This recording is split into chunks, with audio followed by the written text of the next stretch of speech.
Bapak Ibu, seputar bangkitnya Yesus, ada suatu peristiwa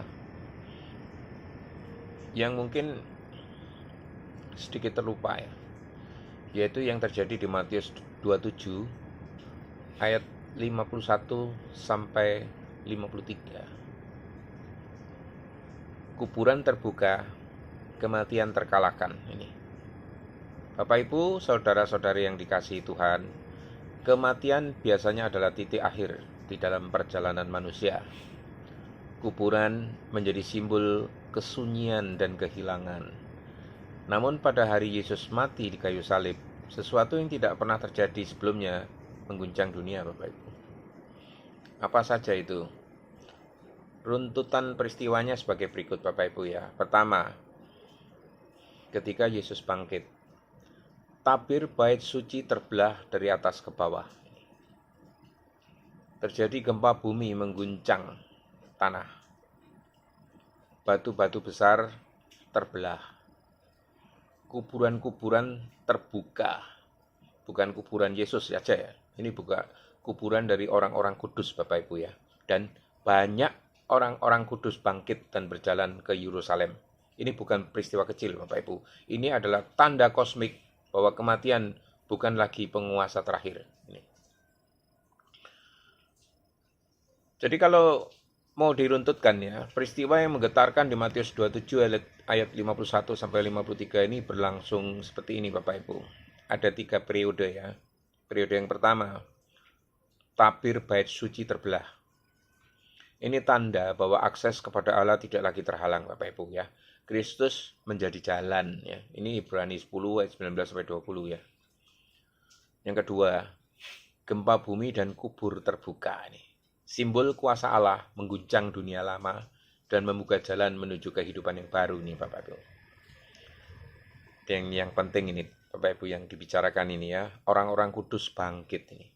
Terjadi setelah Yesus bangkit di Matius 27 ayat 53. Ini juga menyiratkan ya bahwa Yesus adalah yang sulung dari kebangkitan itu.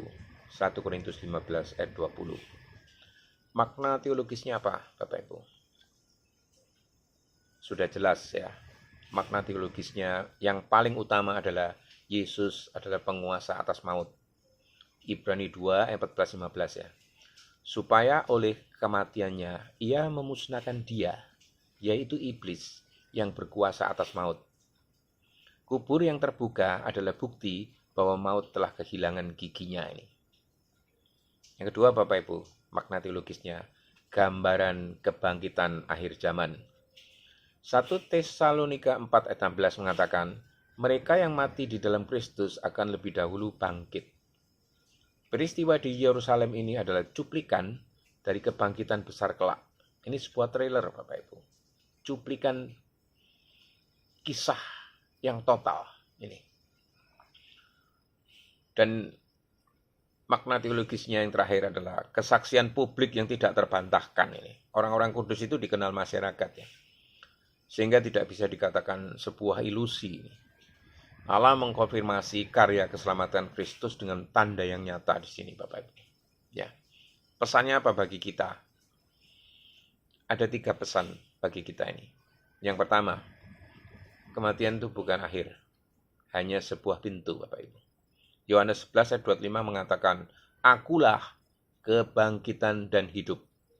Kuburan hanyalah transit menuju hadirat Allah bagi orang yang percaya. Ini. Kita dipanggil untuk hidup sebagai orang yang sudah dibangkitkan jelas. Efesus 2 ayat 4-6. Kita sudah dibangkitkan secara rohani bersama Kristus. Hidup baru berarti meninggalkan dosa dan berjalan dalam terang. Dan yang ketiga Bapak Ibu pesannya bagi kita ini adalah sebuah pengharapan di dalam duka Bapak Ibu. 1 Tesalonika 4 ayat 13-14. Kita berduka tapi tidak seperti orang yang tak punya pengharapan. Kebangkitan Yesus menjamin kebangkitan orang yang kita kasih di dalam Tuhan. Nah,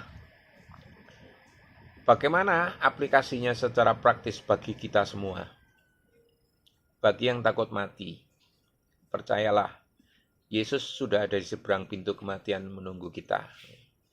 Bagi yang sedang berduka, pengharapan kita ini bukan di bumi, tapi di kebangkitan yang dijanjikannya. Bagi yang merasa hidupnya seperti kuburan, Yesus bisa membangkitkan semangat, iman, dan pengabdian kita yang mati. Bapak, Ibu, dan saudara-saudara, kuburan-kuburan terbuka di Yerusalem pada hari Yesus bangkit adalah pengumuman besar dari Allah bahwa maut tak lagi berkuasa. Yesus menang, dan kemenangan itu milik kita yang percaya kepadanya. Tuhan Yesus, terima kasih karena kematian-Mu mematahkan kuasa maut dan kebangkitan-Mu menjamin kebangkitan kami. Ajar kami hidup dengan iman, mengalahkan ketakutan, dan membawa pengharapan bagi dunia yang penuh duka. Amin.